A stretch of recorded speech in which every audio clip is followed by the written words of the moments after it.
Halo sahabat Talitakum dikasih Tuhan, selamat pagi, salam sejahtera bagi kita sekalian.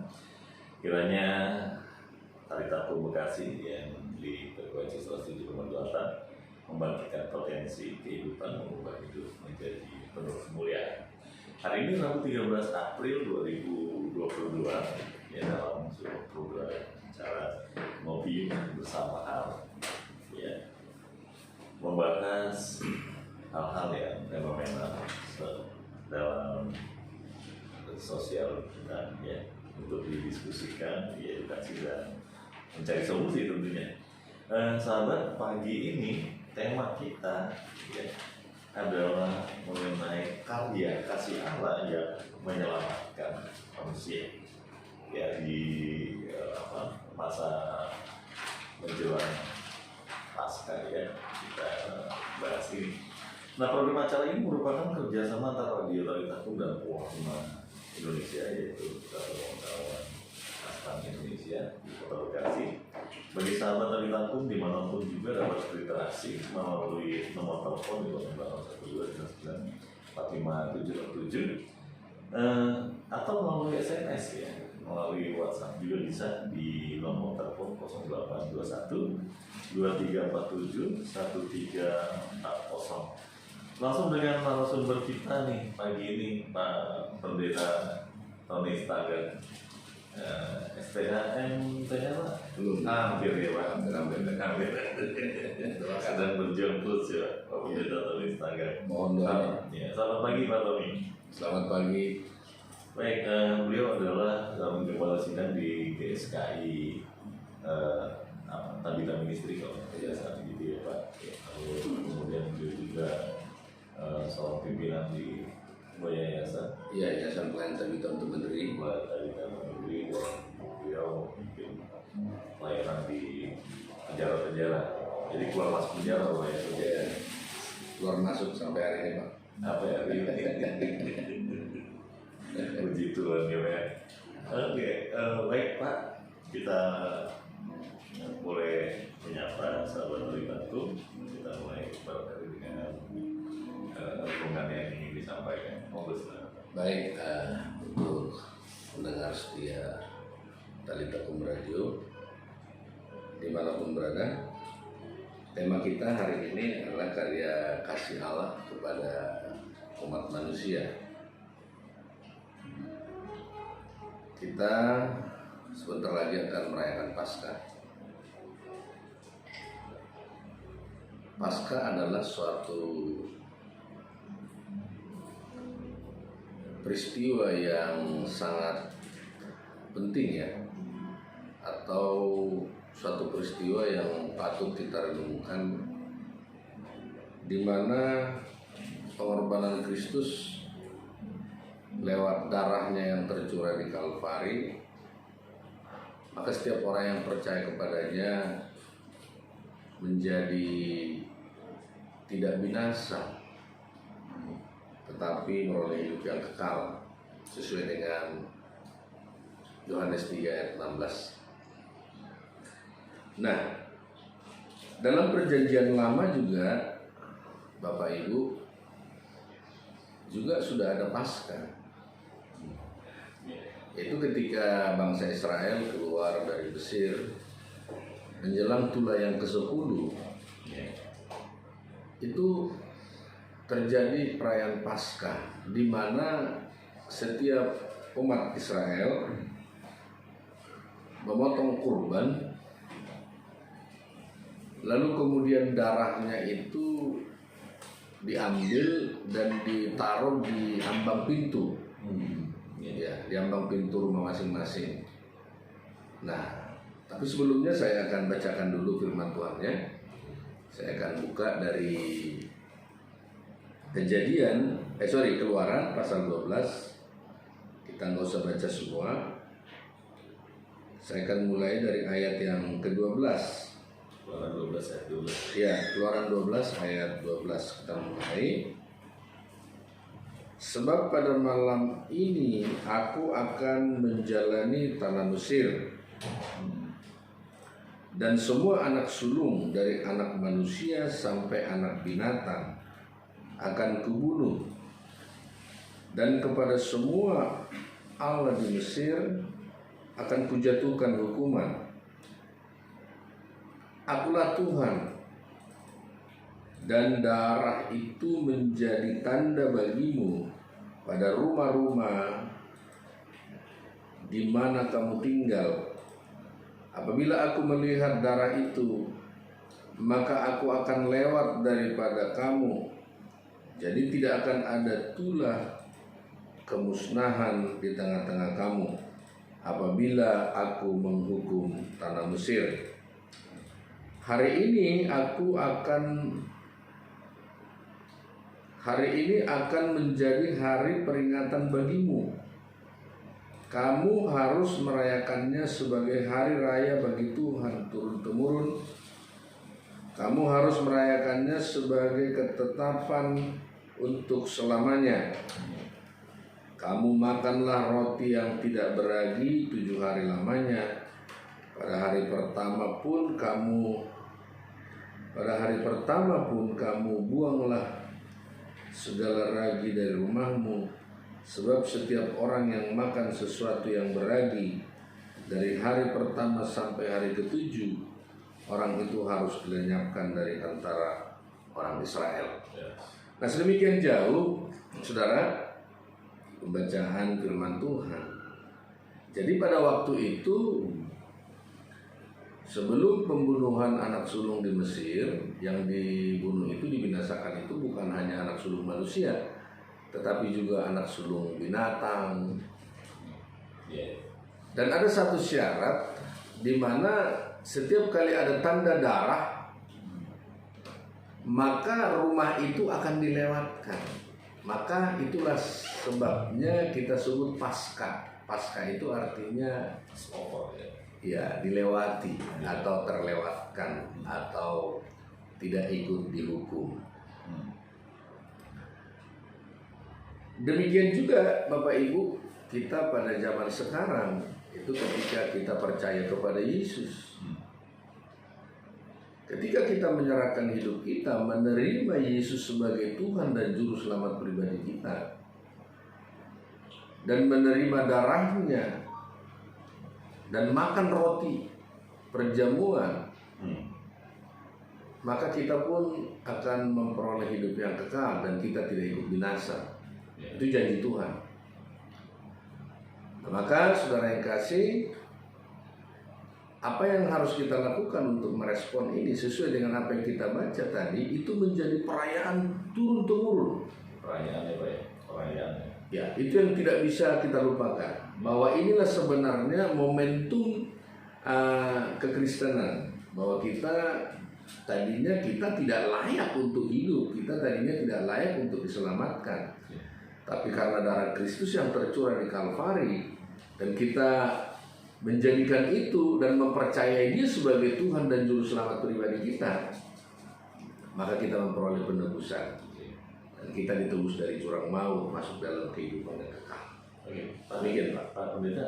Ya, ini mengenai karya keselamatan ya. Ini kan Paskah ya. Ya. Kemarin saya juga mendiskusikan, ngobrol-ngobrol ya dengan satu pendeta Pak Didi dan juga ada guru Injil dari Pak Robert Lasanto ya, sore hari. Ya. Kita ngobrolin soal dimensi karya keselamatan Allah ya di dalam Kristus Yesus. Ya.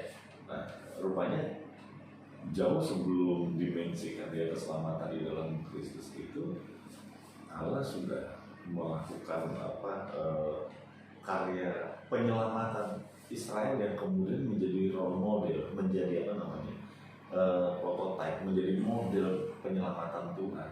Ya. Kenapa? Tadi Bapak membaca di ayat 12 ya. Betul. Pada malam ini aku akan menjalani tanah Mesir dan semua anak sulung, dan mau sampai anak binatang akan kubunuh, dan kepada semua anak di Mesir akan kujatuhi hukuman. Akulah Tuhan. Dia sedang menunjukkan akulah Tuhan. Ya. Nah, lalu kemudian ketika Allah melihat darah perjanjian yang diucapkan di ayat 13 itu, Allah melewati rencana kemusnahan atas anak-anak seluruh ya, baik manusia maupun binatang. Iya. Oleh karena melihat tanda darah. Dan kamu kalau dilihat pada ambang pintu, itu berarti dari semua tiang pintu ya Pak. Iya. Atas kiri kanan ya. Itu kan menjadi, kita lepas dulu ya soal apa namanya alegori mengenai anak domba ya. Iya, anak domba Yesus kan selalu dianalogikan sebagai anak domba Allah. Nah, darah aja, karya darah atas, kiri, kanan itu menjadi simbol salib tuh sebenarnya. Ya kan, simbol salib tuh. Betul. Ya, ini namanya Tanda silang. Grafira. Sebenarnya karya keselamatan itu sudah tersirat di sana sebenarnya. Betul. Cuma kita nggak bisa mengatakan itu tanda salib itu kesannya mengada-ada. Yang di sini yang saya mau ajak kita diskusikan soal ini adalah bahwa Allah membuat aturan, ya, sehingga aturan itu harus dilakukan. Ya, tidak peduli ketika dia melihat bahwa di dalam rumah itu orang Israel, tapi yang dia pedulikan adalah apa kamu dengar-dengaran nggak dengan perintahku untuk menyembelih anak domba, kemudian menaruh darah di ambang pintunya. Iya. Nah karena nggak tahu ya, nggak ada laporan di catatan Alkitab kita, tapi yang pasti tidak ada yang binasa orang-orang Israel pada waktu itu. Semua yang di dalam rumah itu selamat Dengan tanda darah itu. Jadi siapapun dia di dalam rumah itu, ya dia nggak masuk dalam kategori orang yang artinya dimusnahkan, meskipun dia bukan orang Israel gitu. Meskipun, karena itu nggak dicatat. Jadi menurut saya sebagai hamba Tuhan, meskipun dia bukan orang Israel, meskipun dia mungkin orang Mesir, tetapi dia tinggal di rumah itu, lalu kemudian ada tanda di rumah itu, maka rumah itu dijawabkan. Itu artinya pasal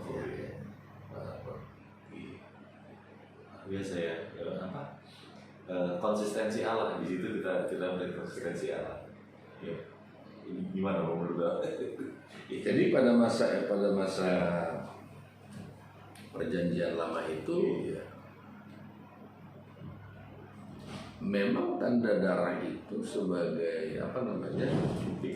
bukti ketaatan di mana Tuhan perintahkan seperti itu, maka demikian dikerjakan oleh umatnya. Jadi bukan karena hebatnya dia makanya dia diselamatkan, bukan, tetapi karena dia merespon, dia dengar-dengaran, dia melaksanakan, melakukannya sesuai dengan apa yang diperintahkan oleh Tuhan kita. Begitu Pak. Nah, sampai di titik ini nih, karya keselamatannya itu terletak di darahnya atau di perintahnya kalau gini? Kalau saya berpikir bahwa Tuhan kita itu adalah Tuhan yang bertanggung jawab. Artinya begini, sebenarnya dia menginginkan bangsa Israel itu semua sampai selamat. Tetapi dengan keinginan, kerinduan bahwa mereka harus selamat, ada koridor, ada aturan, ada track yang dia harus lalui atau dia harus kerjakan. Itu tadi, sebelum pemusnahan terjadi, pembantaian itu terjadi, Tuhan bilang itu hebatnya, dan itu tidak sampai kepada tanah Mesir. Orang-orang Mesir tidak diberitahu, yang diberitahu hanyalah orang-orang yaitu orang Israel. Nah, sama seperti kita hari ini. Kalau hari ini kita bisa membaca Alkitab, bisa mengetahui bahwa Yesus adalah Tuhan, bahwa Yesus adalah anak domba yang dikorbankan untuk kita, maka kita berterima kasih karena Tuhan sudah menyiapkan Tuhan sudah menyiapkan jalan untuk kita beroleh keselamatan. Ya itu sendiri ya. Sehingga dia berkata, "Aku jalan menolong hidup, merasa payah. Saya tidak binasa, maka boleh beroleh kekal." Pak, menariknya. Nanti kita akan lanjutkan lagi Pak Pendeta Tony. Kita mau dengar dulu satu lagu yang memberkati kita dalam ngobrol kita pada pagi hari ini. Baik Pak. Kembali lagi di Taritakum Radio 107,8 FM yang memastikan potensi kehidupan, mengubah hidup menjadi penuh kemuliaan. Sahabat yang dikasih Tuhan, program kita pagi ini adalah Mobius bersama Allah. Ya, Youth itu adalah Yesus untuk kita semua ya. Sehingga ini menjadi sebuah program yang memberkati, ya, program yang membahas fenomena sosial untuk didiskusikan, diedukasi dan mencari solusinya.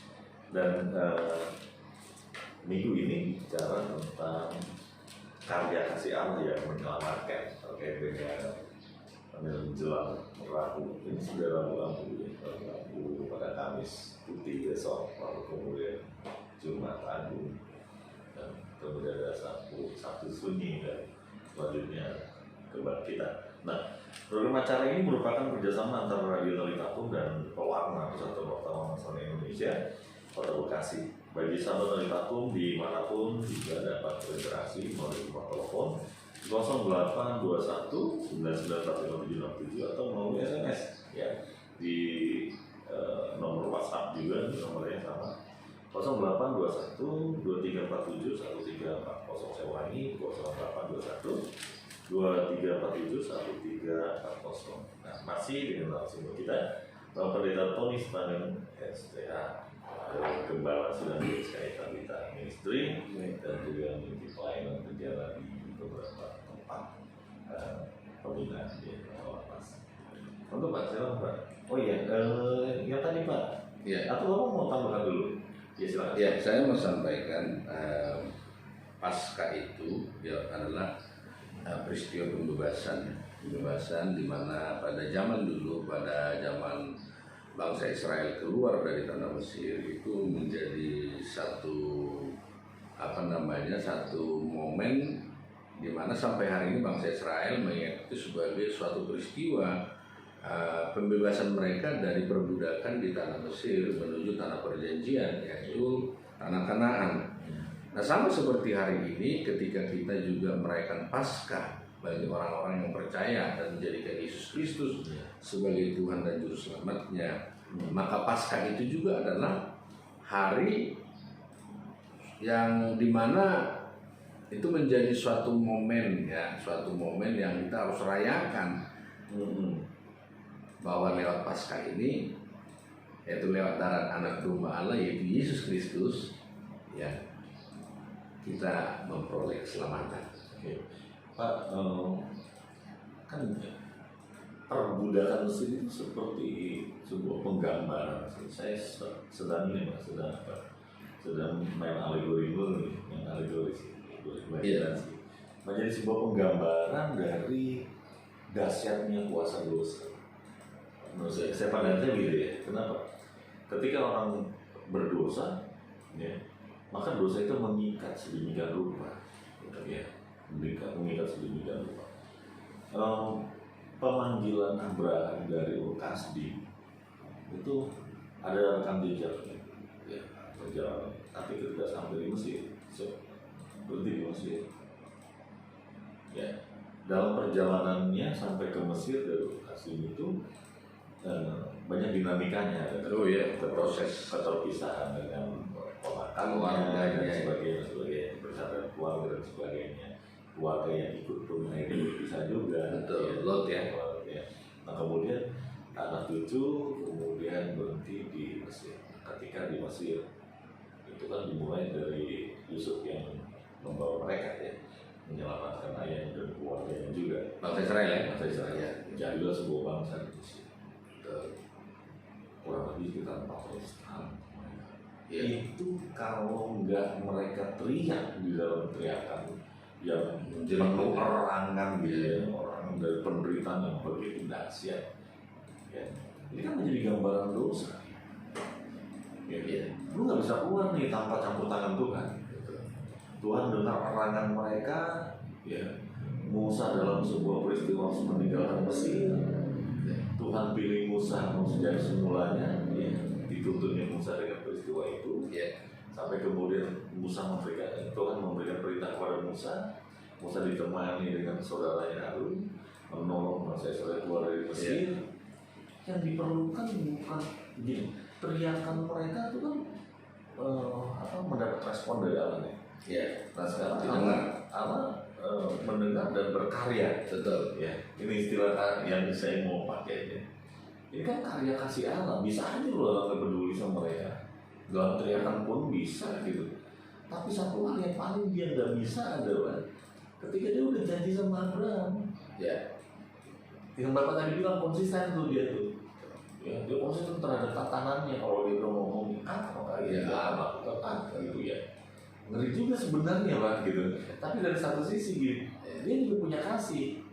Jadi ketika karya kasih Allah ini ya, mulai menggerakkan hatinya untuk ambil bagian terhadap konsistensi janjinya, akhirnya dia lakukan itu. Masa saya dituntut keluar. Tadi Bapak sudah menyampaikan bahwa dia Allah perintahkan doang tuh. Ya, sebelum domba, ya makan roti tidak beragi, ya bicara tentang dosa, buang ragimu gitu kan. Kemudian bawa dan dikasih tanda darah di pada pintunya, ya kemudian diselamatkan. Saya mau bayangkan diri dosa kalau cuma berhenti pada respon aja. Kan responnya, aduh capek banget ya dosa, ya Tuhan saya capek. Pegel banget hidup ini gitu ya. Saya keluar dari situasi ini ya dosa nih gitu. Tapi kemudian Tuhan perintahkan nih, oke, jika kamu dengan baik mendengarkan firman Tuhan, jika kau baik-baik mendengarkan Suara Tuhan Allahmu, ya kan, maka segala berkat ini akan datang padamu. Kita nggak mau, kita cuma dengar baik-baik tapi tidak melakukan. Saya kira juga nggak akan dapat respon apa-apa dari kebaikan Tuhan itu. Bisa nggak sih ini menjadi sebuah penggambaran gitu? Lu berdosa nih tanpa Kristus. Ya kan? Nah sekarang sudah diperdengarkan lah ya, bahwa dia adalah juru selamat, dia adalah Tuhan, dia adalah Allah yang menjadi manusia, dia adalah korban sembelihan untuk menebus kita dari kuasa dosa. Kalau kita cuma sekedar tahu dan tidak mengambil tindakan, tidak ada perubahan apapun. Sama seperti Israel tadi, ketika dia tahu bahwa pesan Tuhan adalah tambahkan taruh darah di depan pintu, tapi dia tidak mau berbuat taruh darah ya kan, nyembeli domba enggak gitu ya.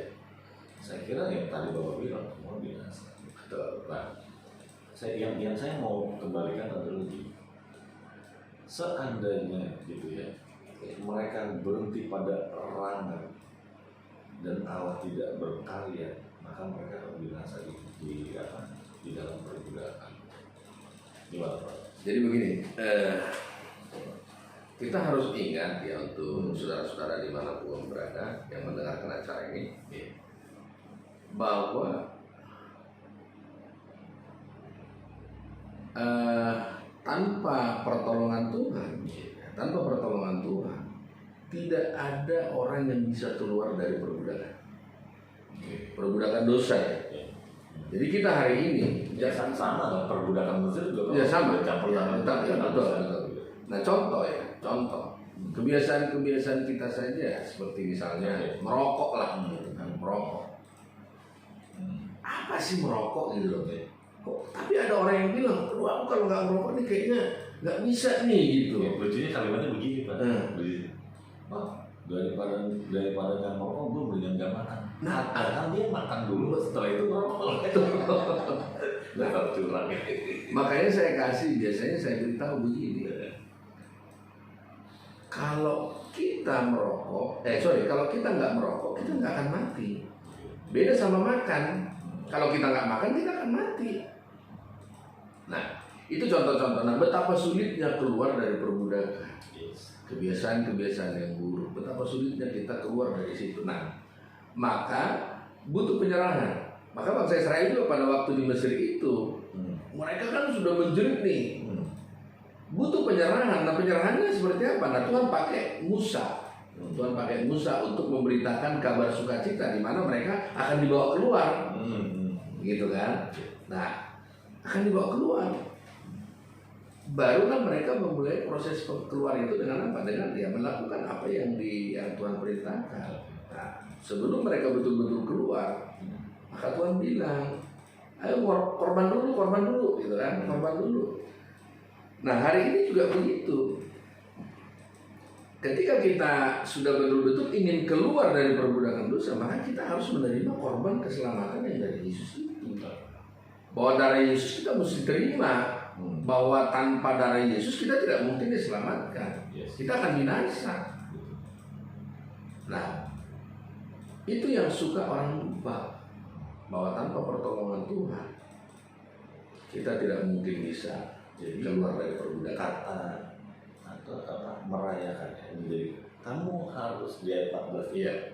Hari ini kan menjadi hari peringatan bagimu. Kamu harus merayakannya sebagai hari raya bagi Tuhan turun-temurun. Kamu harus merayakannya sebagai ketetapan bersama. Kita merayakan apa? Kesedihan oleh karena kematian anak-anak sulung dari orang yang kita kenal. Ya, aneh gitu. Itu jahat banget gitu kan, lagi berduka kemudian rasain lu, syukurin lu sih ngelawan gue, lu sih ngelawan Tuhan gue gitu. Nah, gitu kan aneh jadinya. Saya kira pasti bukan itu yang dimaksud. Ya, dia mau katakan begini, rayakanlah, bahasa saya ini, rayakanlah karya keselamatan yang aku buat bagimu dengan menyelamatkan anak sulung dari tengah-tengah. Kira-kira gitu nggak sih gitu? Soalnya kan, ya sekarang kan sorry nih nggak tahu lah Pak Pendeta merayakannya gimana. Karena banyak gereja, ya kan, di minggu Prapaskah itu dibuatlah narasi-narasi penuh diorama tentang penderitaan Kristus.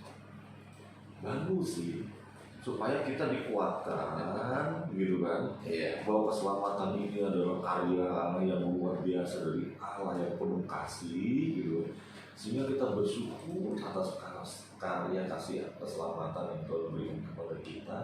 Lalu kita mulai menata diri untuk tahu diri. Betul. Bukan kebablasan, kita kebanyakan kebablasan Pak. Duka cita yang dipaparkan lewat narasi, sedih dulu gitu. Lalu kemudian yang dibangkitkan adalah gairah patriotisme, fanatisme ya. Patriotisme dulu, lalu membangun fanatisme, lalu kemudian mencoba untuk menjadi pahlawan di situ. Ya, kalau saya ada dalam kesempatan itu, pasti saya akan membela Yesus, saya akan lindungi Yesus, saya akan.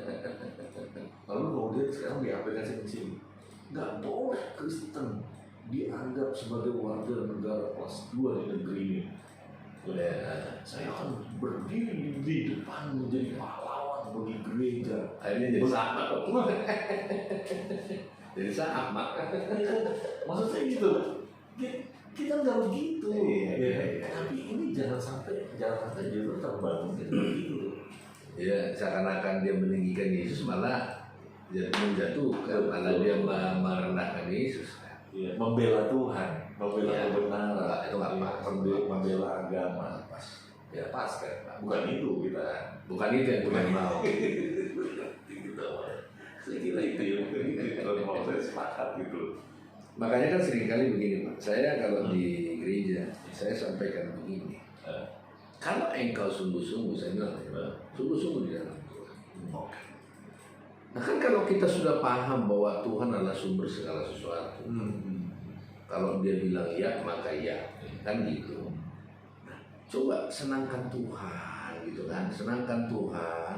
Nanti Tuhan pasti akan memberkati engkau. Lakukan firman-Nya, lakukan perintah, pasti Tuhan akan kasih reward. Iya, sepakat ya. Nah tapi seringkali orang lupa bahwa Tuhan itu Tuhan itu selalu hadir dalam hidupnya. Saya bilang kalau kau mau diberkati, kau datang sama Tuhan. Jangan pernah berharap kau diberkati di luar Tuhan. Saya justru sedih kalau ada orang diberkati, jadi sampai begini. Mereka pengen diberkati nih, tapi nggak mau menyerahkan hidupnya kepada Tuhan. Sama kayak bangsa Israel. Mereka pengen enak gitu, tapi dia nggak mau menyenangkan hati Tuhan. Itu saya sedih. Makanya saya selalu bilang, udahlah sungguh-sungguhlah dalam Tuhan, pasti ada yang Tuhan akan berikan kepada kita. Nah lalu kemudian,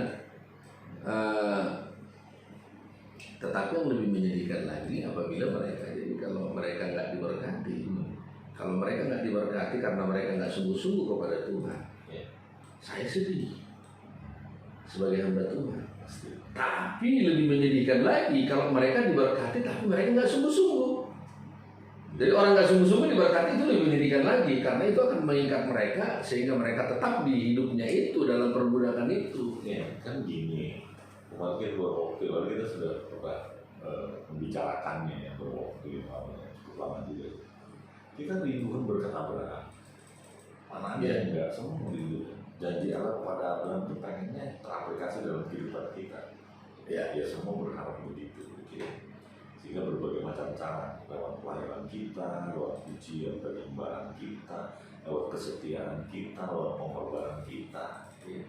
Orang kalau sore ini Pak Pendeta, kalau orang belum tahu Mahanaim, pengen tahu Mahanaim, begitu tahu Mahanaim, itu beberapa testimoni mengatakan luar biasa ya, Tuhan berkati ya, udah seperti apa ada di jendela melihat surga gitu. Kenapa? Berkat nampak semua dan kelihatan semua begitu baik-baik aja. Halo, ini tidak dikerjakan dalam satu hari doa kemudian jadi. Enggak. Tuhan percayakan itu. Ketika kamu cakap mengelolanya dari berkat-berkat Tuhan tambahkan, Tuhan tambahkan lagi kan begitu. Yang dipercayakan 1, 2, ya kan, lalu kemudian berapa 5 ya. Jadi ada yang dipercayakan itu kan, talenta itu. Ada yang enggak gitu. 1 jadi 2, 2 jadi 4, 5 jadi 10 gitu kan. Ketika orang yang punya 1 disembunyikan, terakhir sudah selesai. Gitu kan. Nggak bisa apa lagi. Nah, maksud saya begini, kalau kita merindukan berkat Abraham, maka berperilakulah seperti Abraham gitu. Jangan sampai berpikir begini, kita rindukan berkat Abraham, begitu udah diberkati ya dengan berkat Abraham, kita tidak setia seperti Abraham. Gitu. Ya, gimana? Jadi kan anak-anak Tuhan seringkali mereka pengen instan, padahal instan juga harus diproses. Instan juga mesti rebus dulu ya, lalu buka dulu bungkusnya, lalu remak dulu, ya kan? Tergantung selera itu Pak. Baru gunting bumbunya kan gitu. Itu aja udah instan, dia ada yang harus dikerjain. Gitu. Bahkan ada juga orang malas masa Indomie pakai buka-buka segala katanya. Nah jadi banyak orang Kristen seperti itu, dia pengen instan. Aku pokoknya pengen diberkati Tuhan gitu. Tapi dia nggak mau lewatin prosesnya, sama seperti tadi bangsa Israel. Kalau kamu mau diselamatkan, malam ini lewat nih para malaikat maut. Kalau kamu mau selamat, kamu harus korban dulu, baru nanti darahnya kau taruh di pintu. Barulah kamu akan lihat, ternyata besok kamu benar-benar selamat. Benar, taat lakukan. Dengan taat lakukan. Makanya itu yang menjadi kelemahan. Seringkali dia pengen masuk surga, pengen namanya ada tercatat di buku kehidupan itu. Tetapi dia nggak mau. Bagaimana caranya itu dicatat? Dia nggak mau tahu itu. Dia nggak mau lakukan itu. Proses untuk supaya dia tercatat di situ. Dia pengen seperti Bapak Abraham. Aku kan anak Abraham katanya. Bapak orang beriman, gitu kan. Maka sama seperti Abraham, saya juga orang beriman. Dia lupa Abraham itu sudah meninggalkan segala sesuatu, Pak. Dia lupa. Dia keponakan keluarga, dia sudah tinggalkan semua. Dia pergi menuju apa? Menuju janji Tuhan. Pak dia bilang, keluar tinggalkan sanak saudaramu, kamu akan saya tuntut pergi ke suatu tempat yang nanti. Dan penunjukannya nanti, Pak. Yang Tuhan bilang apa? Kamu keluar dulu. Kamu nggak perlu tahu kemana kamu harus kebawa, gitu kan? Kamu akan ke bawah, tapi kamu keluar dulu. Nah sama waktu pemusnahan anak sulung itu. Kan kalau misalnya mereka bisa gimana? Aku maunya selamat aja. Aku kan bangsa Israel, punya hak terus. Iya lu punya hak, tapi proses lu harus jalani. Darahnya lu mau taruh dulu, bukan boleh taruh. Dan hebatnya gini Pak, ketetapan Tuhan mengenai penyembelihan anak domba itu enggak memutlakkan dia harus berkorban sampai yang nggak ada diada-adain, enggak. Di situ kalau di dalam keluarga itu ada sekian gitu, gabung di sana gitu kumpul katanya. Artinya gini, enggak ketika Tuhan membuat satu aturan tidak membuat kita yang menjalaninya itu menjadi begitu sulit oleh karena aturan itu. Nggak ada. Yang Tuhan mau juga melakukan aja diperintahkan, karena Tuhan udah siapkan semua tuh tata aturannya gitu ya. Makanya Pak, dalam sore ini kita ada patron ini dulu kan ini. Nah, sama. Jadi sama seperti orang hidup. Saya sudah bilang, apa sih susahnya?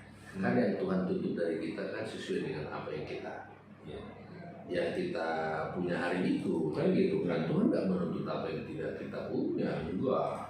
Tuhan itu sangat sangat peduli dengan kita, dan dia tahu betul keadaan kita, makanya dia tahu aturan. Kalau orangnya susah katanya kamu cukup dengan burung tekupur ya gitu kan. Nah, kalau misalnya kalau agak sedang kamu anak domba, lembu gitu. Betul. Ya, sahabat dari takut, satu hal yang harus kita tahu nih, ya bahwa kita hanya bisa memberi dari apa yang kita miliki, dan Tuhan pasti memberikan dulu kepada kita untuk sesuatu yang kita miliki, baru kemudian kita bisa memberi, karena dia tahu aturannya. Kita mau dengar dulu satu lagu yang berganti dengan diskusi kita. Kembali lagi sahabat Talitakum Radio 107,8 FM yang membangkitkan potensi kehidupan, mengubah hidup menjadi penuh kemuliaan. Masih dengan program Ngopi bersama Hamam, ya, sebuah program yang membahas fenomena sosial untuk didiskusikan, diedukasi dan mencari solusi. Tema kita pada pagi hari ini, karya kasih Allah yang menyelamatkan. Program acara ini merupakan kerjasama antara Radio Talitakum dan Pewarna Indonesia atau Persatuan Wartawan Masyarakat Indonesia atau Kasih. Bagi sahabat Talitakum dimanapun dapat berinteraksi melalui nomor telepon 0812 9955767 atau melalui SMS atau WhatsApp di nomor telepon 0821 2347 1340. Saya ulangi di 0821 2347 1340. Masih dengan narasumber kita, Pendeta Tony Setakan. Ya, monggo Pak, mau tambah di sesi terakhir. Jadi kesempatan ini untuk saudara pendengar dimanapun berada, kasih Allah atau Allah kita telah menunjukkan kasihnya lewat mempersembahkan karya keselamatan ya yang luar biasa, itu melalui pengorbanan Kristus di kayu salib.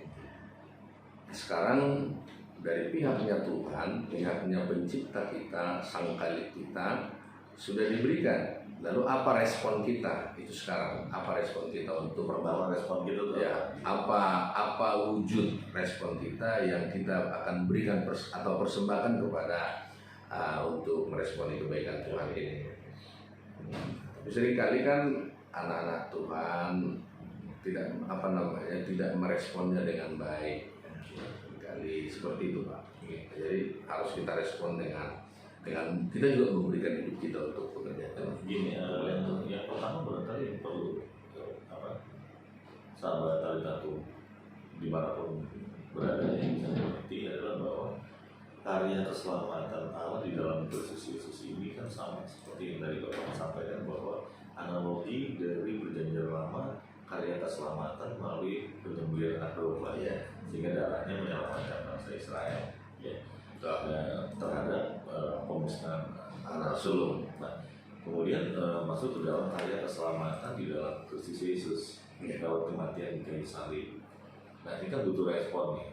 Butuh respon untuk menerima dulu karya keselamatan ini. Lu mau dengar nggak? Mau? Lu mau terima nggak? Mau. Oke, kalau lu mau terima, lu terima keselamatan. Sama seperti itu. Ini orang Israel. Lalu kemudian ada orang Israel yang memberitahukan, yaitu Musa, ya, didengar sama orang-orang Mesir misalnya. Ya. Lalu mereka merapat kepada Musa dan cerita, gimana? Bro, saya bisa selamat nih, gitu. Bisa gitu kan? Bisa nggak? Saya selamat juga. Oke, kamu gabung sama keluargamu, ya. Keluarga ini, udah kamu masuk aja sana, ya. Supaya kamu selamat, gitu kan? Nah, kira-kira seperti itu penggambarannya. Nah, sekarang kita udah mendengar nih, bahwa karya keselamatan Allah di dalam Kristus Yesus ya lewat kematian di kayu salib. Maka yang dibutuhkan adalah tidak hanya mendengar, tapi juga merespon. Mulai menerima itu sebagai Tuhan dan Juru Selamat, betul begitu kan? Menerima Yesus itu sebagai Tuhan dan Juru Selamat, kemudian baru setelah menjadi anaknya, oleh karena menerima Dia sebagai Tuhan dan Juru Selamat, kita mulai memikirkan apa yang pantas nih, apa yang harus, ya, apa yang harus saya lakukan nih, gitu kan? Pengorbanan apa yang bisa saya berikan atau gini, persembahan jangan pengorbanan, ya cocok ya. ya, ya. Persembahan apa yang bisa menunjukkan rasa syukur saya nih terhadap keselamatan ini, gitu. Kurang lebih seperti itu yang tadi lo maksudkan ya. Nah, pertanyaannya adalah gini, Pak, apa sih yang menjadi kesulitan? Apa sih sulitnya, atau mungkin bukan apa sih sulitnya? Apa sih yang seringkali menjadi begitu sulit untuk mengekspresikan kasih, bukan membalas, tapi merespon kasih Allah itu apa tuh? Jadi begini, satu ketika ada anak muda bertanya kepada Yesus, ya, Guru, apa yang harus aku perbuat supaya aku memperoleh hidup yang kekal? Lalu Tuhan Yesus berkata, apa yang kamu baca dalam kitab suci, katanya kan? Oh, aku baca, kasihlah Tuhan Allahmu dengan segenap hatimu. Dia berhenti di situ. Lalu kasihlah sesama manusia seperti dirimu sendiri, kan gitu. Nah, lalu Tuhan Yesus katakan, ya udah, kamu pergi lakukanlah itu, maka kamu akan memperoleh hidup yang kekal. Tapi anak muda itu berkata begini, tetapi siapakah sesamaku manusia? Nah, kenapa dia bertanya siapa sesamaku manusia? Karena ini nggak bisa ditipu. Kalau Tuhan kan masih bisa artinya kita, oh haleluya, puji Tuhan, masih bisa. Yang tahu kan hanya Tuhan dengan kita. Tapi begitu bicara sesama manusia, maka ini action yang bisa dilihat semua orang, dirasakan semua orang, dilihat semua, disaksikan semua orang. Yang mau bicara kasih lu nggak pernah ngasih gitu. Ada betul. Nah, makanya selalu saya sampaikan, apa sih yang paling sulit untuk orang berikan dari dia kepada sesama? Apakah banyak itu kan yang bisa kita berikan, tapi yang paling sulit, saya mau kasih tahu hari ini, yang paling sulit untuk kita berikan itu adalah memberikan uang. Ada orang bisa jamu kita makan habis sampai berapa juta, kita makan sono, makan. Tapi coba, misalnya kita makan habis 2 juta, dia bayar tuh.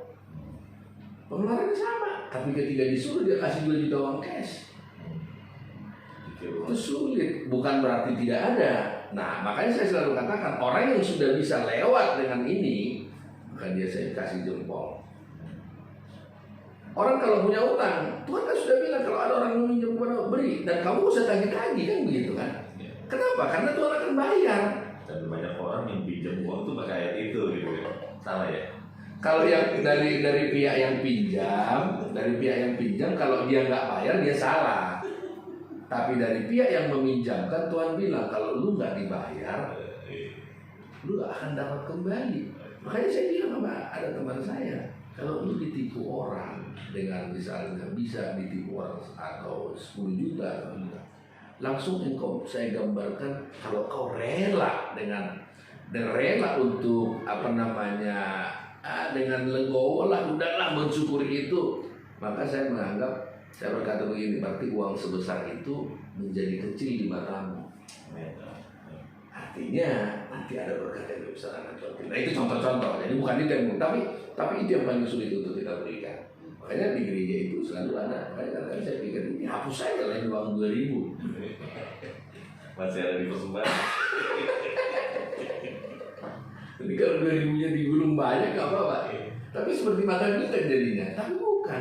Itu sering terlihat. Oh iya, yang paling sulit itu kasih lipat. Paling sulit itu. Tapi bukan berarti semua seperti itu enggak. Tapi ada juga orang-orang yang sudah berhasil melewati itu. Oh iya, biar kita untuk pekerjaan Tuhan. Mungkin itu salah satu respon kita kepada Tuhan ya.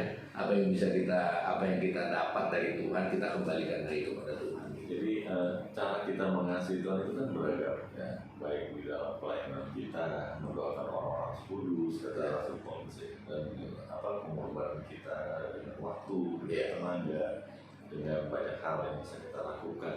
Nah, itu adalah cara kita merespon kasih Allah. Jadi sahabat Talitakum yang dikasih Tuhan, tema kita pagi ini adalah karya kasih Allah yang menyelamatkan.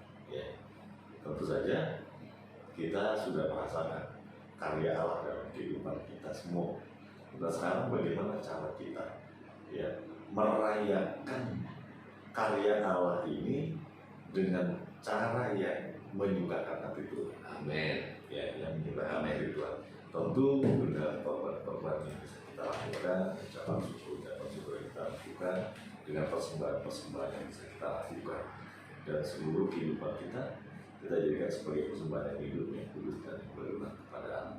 Oke, 1 menit mau sampaikan? Ya, respon ya. Mari Bapak Ibu Saudara yang kasih Tuhan beragam, mari kita responi kebaikan Tuhan, pengorbanan Kristus dengan mempersembahkan seluruh kehidupan kita kepada Tuhan. Ya. Tubuh, jiwa dan roh. Demikian, Pak. Baik, sahabat Talitakum yang dari Tuhan, akhir kata dari kami sekarang, kiranya kita nyambut Paskah tahun 2022 ini dengan sukacita. Salam dari kami, Shalom. Shalom, shalom.